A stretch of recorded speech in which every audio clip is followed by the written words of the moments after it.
환상괴담 원작. 당신은 숲의 춤을 본 적이 있습니까?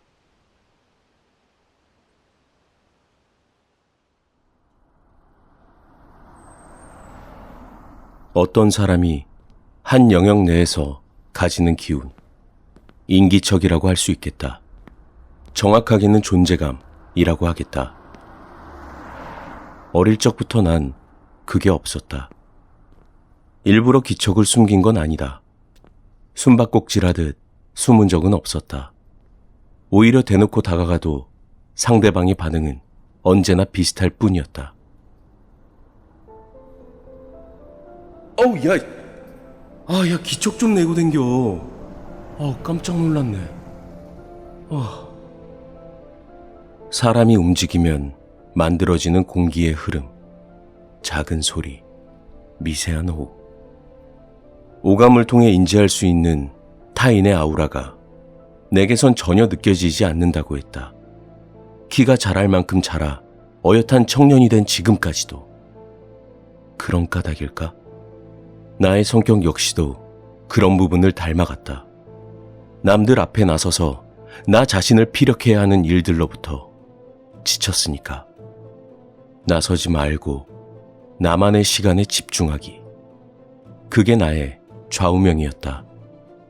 하지만 그런 주제에 대학도 졸업하고 돈도 제법 버니 부모님께는 착하고 조용한 아들, 친구들 사이에선 특이하지만 좋은 녀석으로 대우받으며 원만히 살아온 건 나름대로의 복이겠지. 성격? 능력? 능력이라고 하면 마치 초능력 히어로 영화 같으니까 조금 오글거리고 무난하게 특징이라고 하자. 그래, 그런 특징 탓에 밤에는 세차장에서 야간 세차, 낮에는 자택에서 번역 프리랜서를 하며 생계를 꾸려나가는 중이다. 아무래도 사람들과 섞여 일하자니 있는지 없는지 남들이 잘 모르는 내 특징상 몇 번이나 곤란한 상황을 겪었기 때문에 지금의 생활 패턴에 만족하는 편이다. 조금 특이하지만 모난 부분 없이 무난하게, 평이하게, 얇고 길게 살아왔던 내 삶. 그런 나날 중에 어떤 밤, 출근길에서 이야기는 시작된다.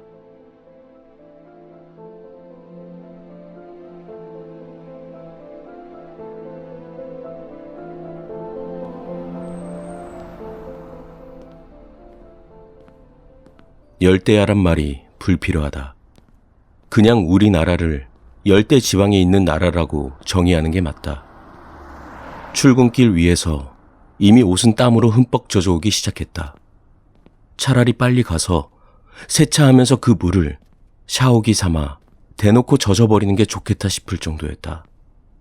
집 앞 사거리를 지나 편의점 신호등을 건너서 쭉 직진. 그 직진 끝에 위치한 세차장이 내가 밤을 틈타 혼자서 신나게 일하는 세차장이었다. 그런 평범한 일과를 보내오던 중에 하루였을 뿐이다. 아직 도착하기 전 편의점 신호등에서 초록불을 기다리던 시점이었다.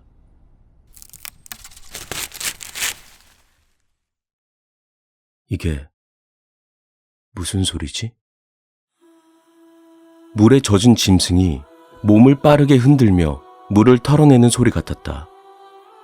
태풍이 오는 날 나무가 쉴 새 없이 흔들리며 서로 스칠 때 나는 소리처럼 들리기도 했다. 하지만 이 무더운 밤, 비는 안 오고 습하기만 한 와중에 물에 젖은 짐승 따위는 없을 터였다. 그럼 나무 소리? 그건 더 가능성이 없다.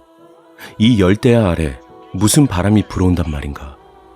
더 고심하자니 초록불이 들어온다. 건너야 한다.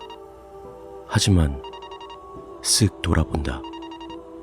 나무 한 그루가 있긴 하다. 뭐야. 그냥 건너자. 자신과의 타협은 단숨에 끝난다. 이 신호등은 유난히 빨리 빨간불로 바뀌어버리니까. 건넜다. 직진 시작. 이제 아무 생각 없이 걸으면 세차장까지 간다. 그렇게 잊어버린다.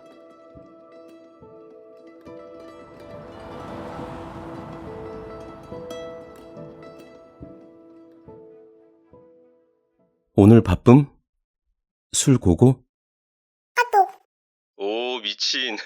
드라큘라가 먼저 약속 잡는 날도 있네. 오케이, 콜. 드라큘라. 저번에 갔던 그 실내포차로 와라. 응? 오케이. 한 달에 한 번 쓸 수 있는 휴무를 썼으니 마침 휴직 중이라 한가하기 그지없을 친구놈을 불러본다. 내가 먼저 부르는 일은 드물기에 놀라는 친구 녀석. 드라큘라라는 별명이 퍽이나 우습다. 낮에는 방에 틀어박혀 남들 자는 밤에는 나와서 돌아다니고 이래. 더군다나 사람들 앞에 잘 나타나지도 않고. 딱 맞다. 반박하고 싶지만 반박하면 더 인정하는 꼴밖에 안 될 정도로 잘 붙인 별명이다. 내가 친구를 불렀으니 먼저 가서 기다려야겠다는 생각에 나선 길. 늘 지나가는 그 길, 그 편의점, 그 신호등 앞에 선 순간이었다.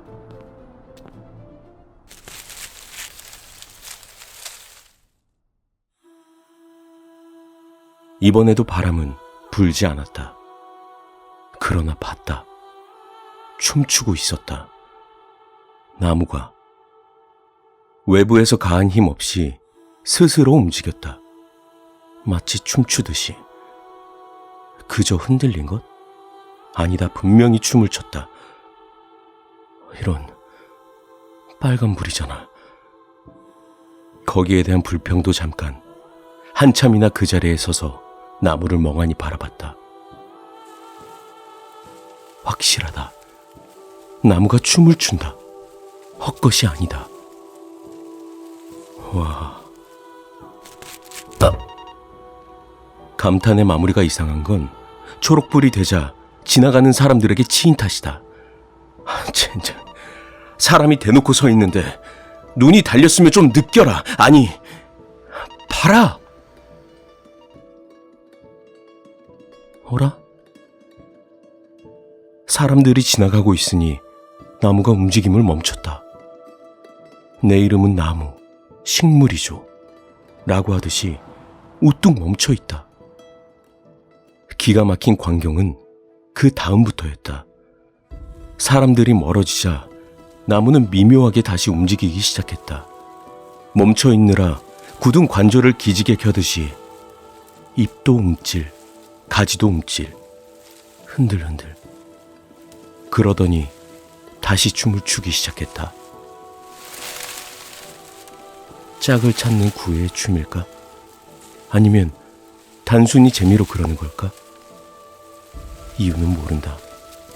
아직 그 누구도, 저명한 식물학자조차도 나무가 사람이 곁에 없을 땐 춤을 추고 있다는 사실을 밝혀낸 적이 없을 테니까.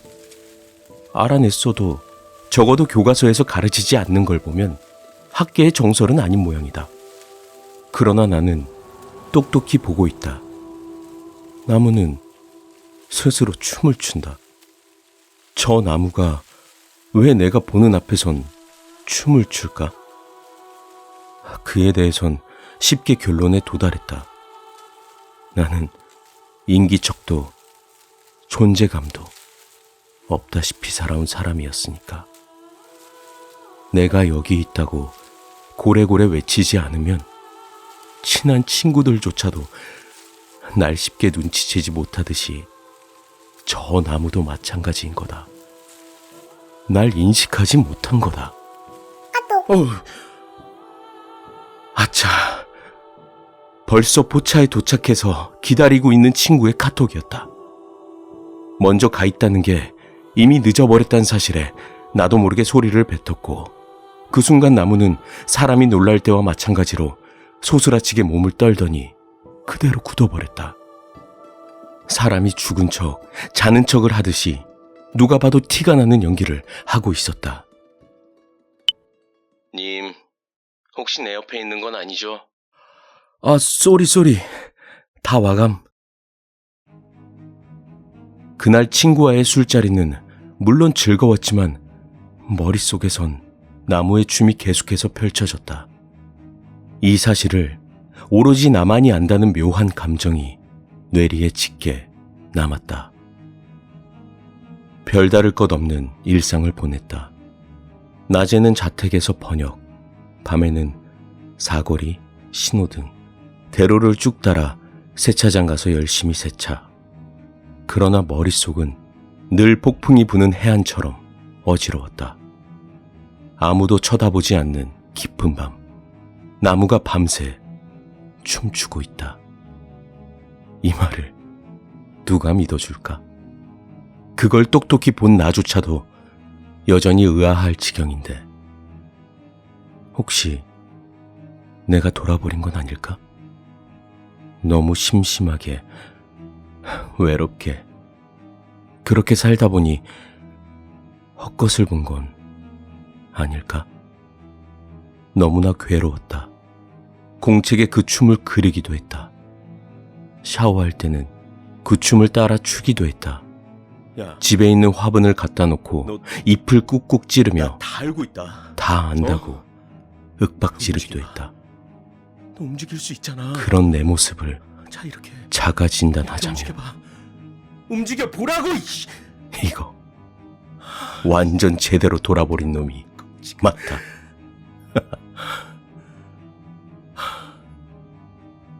마침내 세차 일을 그만두었다. 이윽고 번역 의뢰도 받지 않았다. 마음속에 부는 태풍을 진정시키기 전엔 일상으로 돌아갈 수 없을 것만 같았으니까.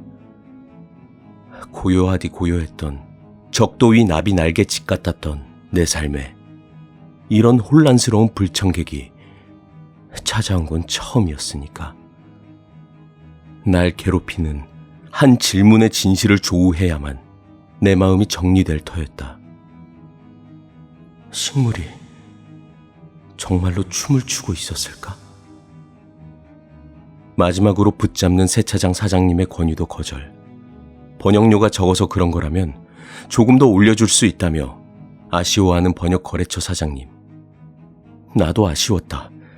사회 변두리로 내몰린 나를 경제활동의 범주 안에 들게 해준 그분들의 은혜는 아득했지만 과감히 내쳤다. 이대로 괴로워할 순 없다. 그저 물 흐르듯 흐르고 바람 불면 쓸려다니던 그간의 삶과 달리 이토록 열정에 타오르는 기분을 느낀 적은 없었다. 이것은 나의 소명일지도 모른다. 어쩌면 원래부터 설계된 운명일지도 모른다. 내 행보가 그 사실을 뒷받침해 주었다. 누가 시킨 것도 아닌데, 가르쳐 준 것도 아닌데, 산청행 시외버스에 오른 나를 보라. 지리산 골짜기 정확히 어디라고 말하긴 힘들지만 나는 체내에 나침반이 있기라도 한 듯 분명히 어떤 특정한 지점을 향해 가고 있었다.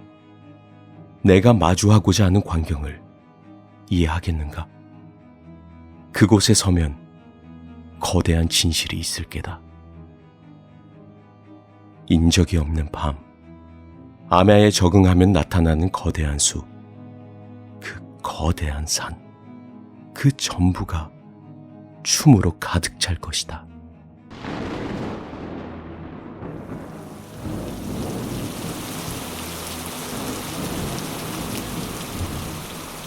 비가 옥수로 쏟아지기 시작했다.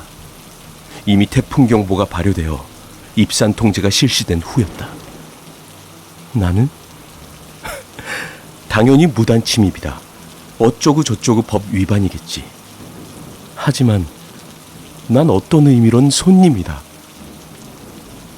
이 산이 날 불렀으니까.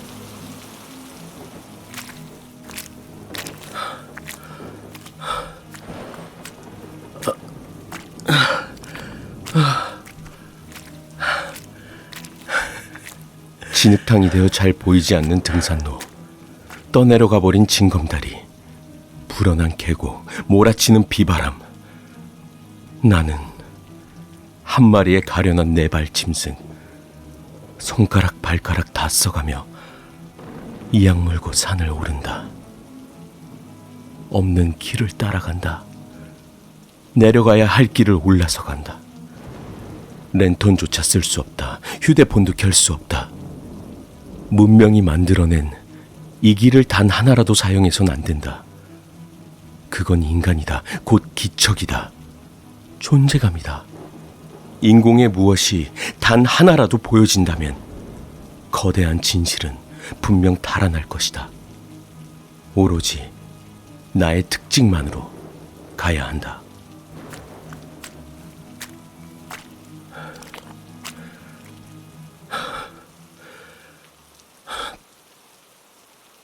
추위에 터져 나오려던 한숨을 급히 틀어막는다. 그리곤 자리에 주저앉는다. 직감이 온다. 이 자리다. 어둠의 마음에 눈이 점차 들기 시작한다.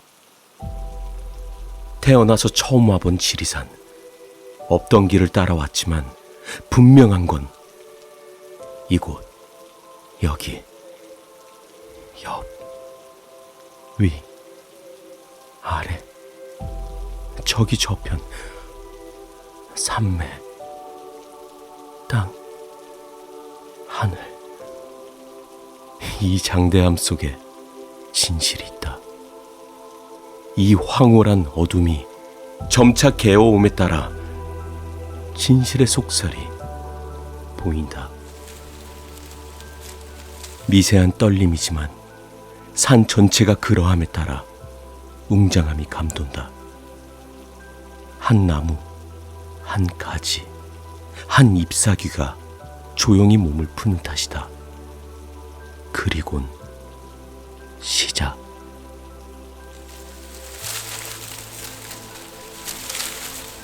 작은 나무는 아이의 율도, 큰 나무는 장골의 차력, 선녀의 부채춤, 작은 풀은 종달새의 날갯짓, 길게 자란 풀은 악사의 피리, 용의 여의주, 용의 척추, 용의 꼬리가 활개치는 마당에 그 수염 하나하나가, 비늘 하나하나가 만들어내는 한바탕이 시작된다.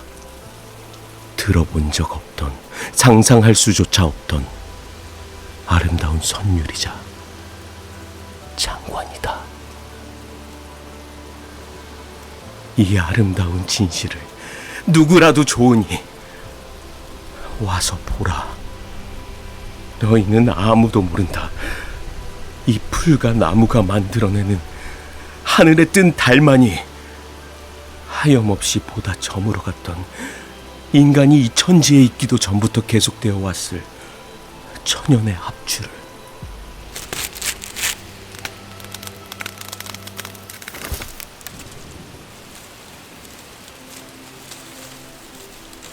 나뭇잎과 나뭇잎, 풀잎과 풀잎, 악사도 악기도 없지만 이 박자와 이 운율이 산맥을 울린다. 아름다운 진실이 된다. 나는 마침내 동화된다. 진실이 되고자 한 발 한 발씩 몰래 연주 틈에 섞여 딛는다. 혀변 속에 두 눈을 감는다. 나조차도 나를 눈치채지 못할 경지가 되어야 한다. 여전한 비바람 속에서도 진실은 또렷하고, 나도 모르는 새 나의 춤은 절벽 끝으로 나를 인도했음에, 살짝 가벼워짐을 느낀 즈음에 이미 내 몸은 중력이 잡아당기고 있었고, 그런 주제에 내 입가는 흠뻑 달콤한 미소로 발려있다. 절벽 아래로 떨어지면서 만끽하는 이 아름다운 진실, 이 감동 그대로 난 사라지려 한다. 내 말을 믿기 힘들겠지만 그대여 믿으라. 당신이 무심코 지나친 오늘 그 나무 한 그루가 오늘 밤에도 춤을 춘다. 추악한 세속에 들숨날숨을 피해 몰래 위대한 진실이 빛나고 있다.